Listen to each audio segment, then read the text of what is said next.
The childhood homes of your favorite rappers. The home you grew up in and that neighborhood is gonna be where a lot of your childhood memories are created. You'll remember making friends there, the things you did there for the first time, and everything in between. Even if you moved quite a bit, there's probably one house you remember the most or you hold the most dearly in your heart. And there's a reason for that. It's definitely special and that place will always be nostalgic to you. It's for that same reason that notable people like Muhammad Ali and Mark Twain had their childhood homes turned into museums. People regularly visit Michael Jackson's neighborhood in Gary, Indiana, leaving gifts and remembering the King of Pop. With that being said, I thought it would be worth taking a look at some of the childhood homes of our favorite rappers. I did a video like this before with people like Dr. Dre, Lil Wayne, and 50 Cent, but in this one we're gonna discuss some newer rappers' childhood homes such as NBA Youngboy. Before we start the video though, make sure you click that like button and don't forget to subscribe to our channel. Now here's the childhood homes of your favorite rappers. Number 7, 21 Savage. I remember a time when we all thought 21 Savage was actually from Atlanta's Zone 6. When he got arrested by ICE, we found out he was an undocumented American citizen who was actually born in the UK of all places. Knife talk indeed. But in all seriousness, as the situation unfolded, we found out a lot more about 21 than was previously known.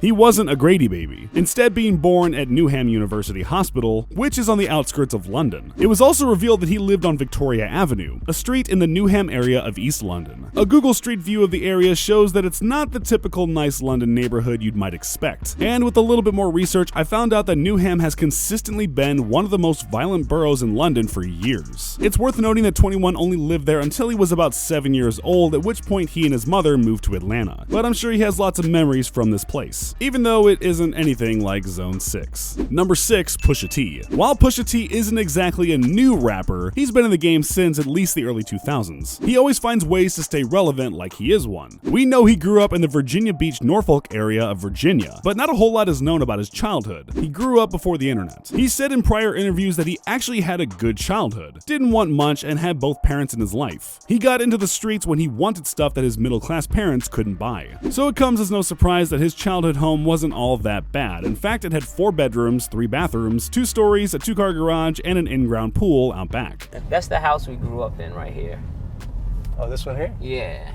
It all began in this middle-class neighborhood in Virginia Beach, where they had a good childhood. Loving mom and dad, nice pool out back. The house actually came up for sale back in 2020 and sold. So shout out to whoever's currently living in Pusha T's childhood home. I'm just surprised Drake didn't buy it. Number 5, Gucci Mane. Besides 21 Savage, who else reps Zone 6 harder than Gucci Mane? Anyone who's listened to a good bit of Guwap's music knows that he's always talked about the Sun Valley Apartments, an apartment complex in Zone 6 which is now named Artisan East Village. Talk about gentrification. But before he was trapping in Sun Valley, Gucci was living in Bessemer, a small Alabama town that has a super high crime rate. To be more specific, he lived at 1017 First Avenue North in Bessemer. That number 1017 might seem familiar because it's what he named his record label, and yup, that number came from the house he grew up in. The best way to describe the house is very quaint, only being 672 square feet with 2 bedrooms and 1 bathroom. The house is the house he lived in until he was 9 years old, at which point he moved to East Atlanta and would grow into the rapper that we all know and love. And if you're wondering, the house itself is estimated to have a value under $30,000. So it wouldn't be a surprise to find out Guwap owns the house himself. He probably spends more money than that on a singular outfit. Number 4, Drake. If there's any rapper who's sentimental about his childhood home and the city he grew up in, it's Drake. All I care about is money in the city that I'm from, he once rapped. And the house he grew up in, for a lot of people, is a house that they would aspire to one day own when they became successful. While he was still an actor on Degrassi, he actually gave a tour of the house, which from the outside looked pretty nice. It seemingly had some kind of cobblestone or brick driveway and nice shrubbery. While we don't know the exact address, we know the house is in Toronto's upper-class Forest Hill neighborhood, where any house is going to cost at least $1 million. On the inside, the house is even nicer with tall ceilings, a modestly sized kitchen, and basement that has multiple rooms, all of which Drake occupied. Now we're gonna check out my space. This is my space, this is where I live.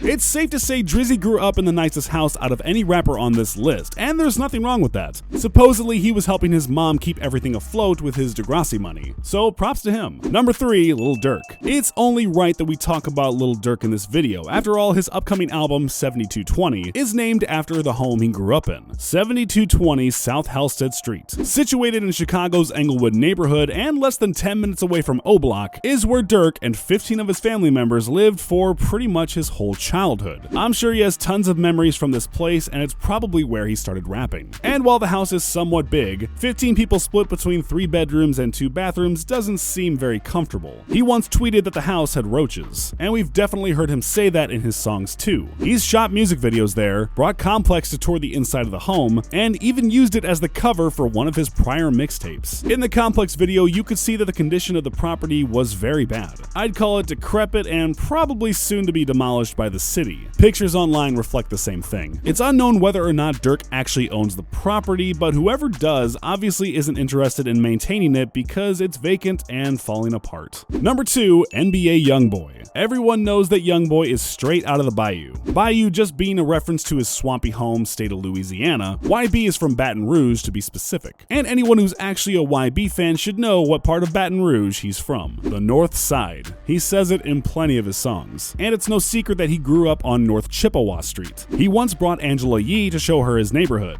and to interview him in the front yard that he grew up playing in. The house itself is at 3860 North Chippewa Street, and just looking at it on Google Street View gives you an idea of how YB grew up. The house appears to be quite small and probably isn't more than 2 bedrooms and 1 bathroom. Considering he grew up with multiple siblings and family members in the house, that's gotta feel cramped. Probably one of the funniest facts about this house is that a 13-year-old young boy was caught standing outside on Google Street View in 2013, talking to someone who appears to be his friend. His 38 baby moniker is also a reference to that house, and the fact that he lived on the 3800 block, as well as being a reference to the pistol caliber. People regularly visit the neighborhood to see the house he grew up in, and some YouTubers have even made videos where they walk around his street. If you've ever doubted Youngboy's influence, that right there is proof enough that he's probably one of, if not the biggest artist of this generation. Number 1, Eminem. One theme of Eminem's childhood was him moving around a lot. He was born in Missouri, living in towns like St. Joseph, Savannah, and Kansas City before eventually settling in Detroit. While in Detroit, they lived in several different places, one of which being a house on Dresden Street, which he's used in album covers. But most famously, he of course lived in a trailer park which we all saw in 8 Mile. If you've ever wondered which trailer park he actually lived in, it's called Continental Mobile Village, and is right on the outskirts of Detroit, actually in a town called Warren. And it's exactly how you'd imagine it. The community, which has over 200 residents, is filled with mostly 30-plus-year-old mobile homes that aren't in exactly the greatest of shape. The park regularly gets visitors who come to Detroit to do some Eminem-related sightseeing, often visiting St. Andrews Hall, also known as The Shelter, in the 8 Mile movie. The fact that this trailer isn't actually in Detroit is the reason M has gotten some criticism, with some people alleging that he isn't actually from the D. But this other residence at Dresden Street most definitely was in Detroit. So did any of the childhood homes on this list surprise you? Are there any other childhood homes of rappers that we should have talked about? Let me know in the comments. And before you leave, don't forget to click that like button and subscribe to our channel.